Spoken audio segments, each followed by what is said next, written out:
News of schoolgirls in Burundi hit the headlines last week after the government arrested them for scribbling on a picture of the president. The photo of President Pierre Nkurunziza, which is on the back of the textbooks, was scribbled by the young girls. Citizens have now launched a campaign on Twitter, #FreeOurGirls, against the government. Campaign group Human Rights Watch is also calling for the release of the girls. Before now, President Nkurunziza has been known for clamping down on the opposition.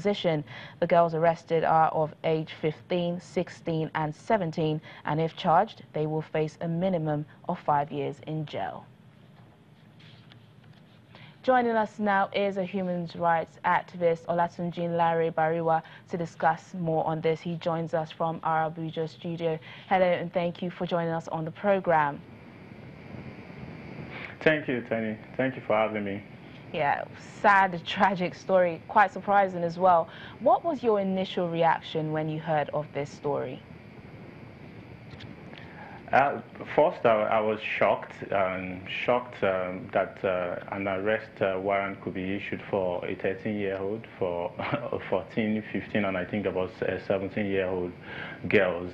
And then it also brought about some bit of shame for the government in Burundi. I think the clampdown that Nkurunziza has been effecting since he got a third term in 2015 is extending beyond reasonable bounds.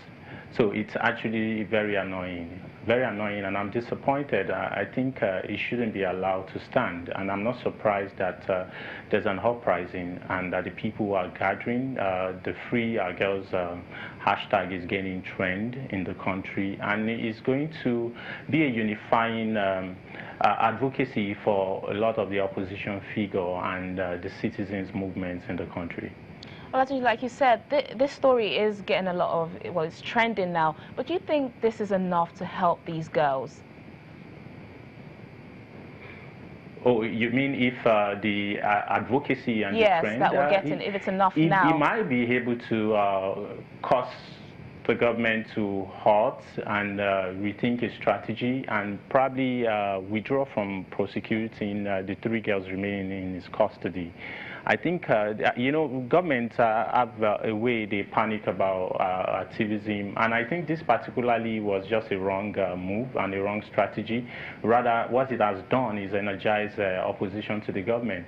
And the reason why the government would need to be afraid and probably rethink its step is when you look at Nigeria, we've had a response similar to that with the Bring Back Our Girls movement, of which I was a part of in the days of the previous administration in Nigeria. And the moment you have hashtag activism, it's able to energize the civic space. It's able to energize activists, from different walks. And I won't be surprised if gender rights activists and women, get in the forefront of this. I see it coming. But I think the government might be forced to, rethink its strategy. Yeah, in the first instance, there is no law in Burundi against scribbling on the president's picture. But these are children doing this. Should they be held to the same standard as an adult for going with their childish instincts? It's an unreasonable position by the government.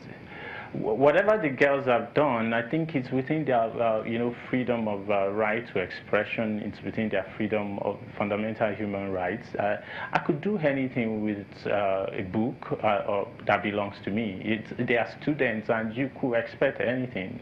People deface posters. People defaced posters even standing on the streets, and people use graffiti to, make funny imageries of key personalities in society. So you would think that this really shouldn't be, something that will, that will judge the government. This shouldn't be something you react about. But I am disappointed, and I don't think the society should tolerate the prosecution of students, especially girls. The clampdown started long ago in Burundi.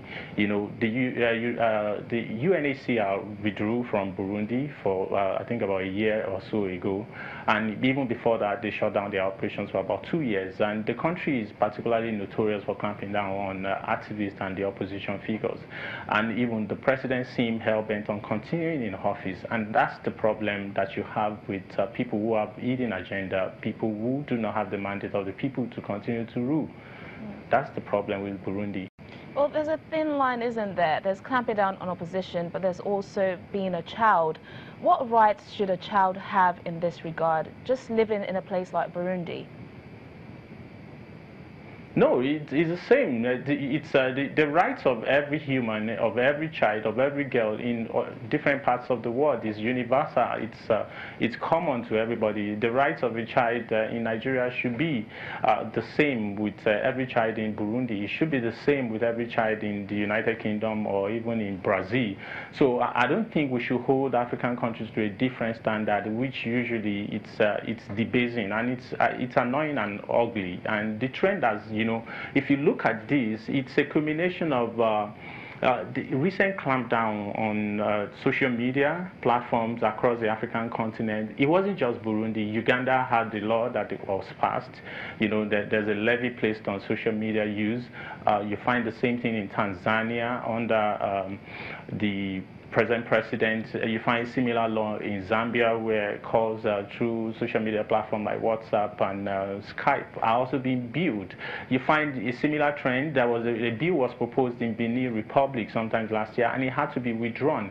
So, but basically, it's a desperation on the part of African leaders who want to stifle or voices of the opposition and criticism.